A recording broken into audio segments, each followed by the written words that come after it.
ಮಾಲೀಕ ಸಾದಿಕ್ ಆಲಗೂರ ನಮಾಜ್ ಮಾಡಲು ಹೋದ ಸಮಯದಲ್ಲಿ ಅಗ್ನಿ ಅವಘಡ ಸಂಭವಿಸಿದೆ ಎನ್ನಲಾಗಿದೆ. ಫರ್ನಿಚರ್ ಅಂಗಡಿಯಲ್ಲಿ ಬೆಲೆ ಬಾಳುವ ಸೋಫಾ, ಕುರ್ಚಿ, ಕಾಟಗಳು ಹೀಗೆ ಹಲವಾರು ಬಗೆಯ ಮನೆಗೆ ಬೇಕಾಗಿರುವ ವಸ್ತುಗಳು ಸುಟ್ಟು ಭಸ್ಮವಾಗಿದ್ದಾವೆ. ಸರಿಸುಮಾರು ಅಂದಾಜು 60 ಲಕ್ಷಕ್ಕೂ ಅಧಿಕ ಬೆಲೆ ಬಾಳುವ ವಸ್ತುಗಳು, ಸೋಫಾ, ಕಾಟಗಳನ್ನು, ಟ್ರೆಜರಿಗಳನ್ನು ತಯಾರಿಸುವ ಮಷೀನ್ಗಳು, ಕುಶನ್ ವಸ್ತುಗಳು ಸುಟ್ಟು ಭಸ್ಮವಾಗಿ ಲಕ್ಷಾಂತರ ರೂಪಾಯಿಗಳ ವಸ್ತುಗಳು ಹಾನಿಯಾಗಿದ್ದಾವೆ. ಘಟನಾ ಸ್ಥಳಕ್ಕೆ ಜಮಖಂಡಿ ಅಗ್ನಿಶಾಮಕ ದಳದ ಅಧಿಕಾರಿಗಳಾದ SONP Hugar, FD AY ಹನಬರಟ್ಟಿ, AS ಹಳೇಗೌಡರ, MB ಕುಂಚನೂರ, BM Ganachari, MB ಬನ್ನಪ್ಪನ್ನವರ, BS Biradar, SA ಮಾಳಶೆಟ್ಟಿಯವರು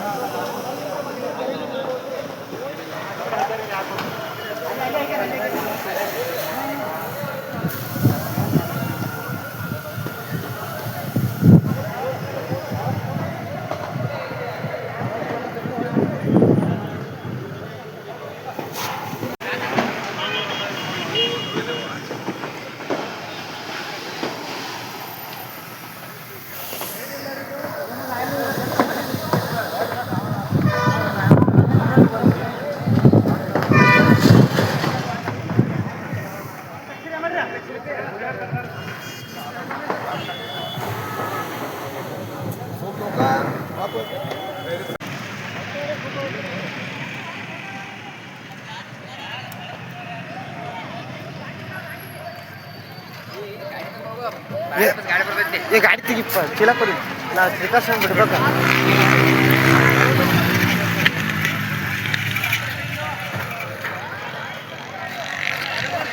ಗಾಡಿ ತಗೋರಿ, ಯಾರು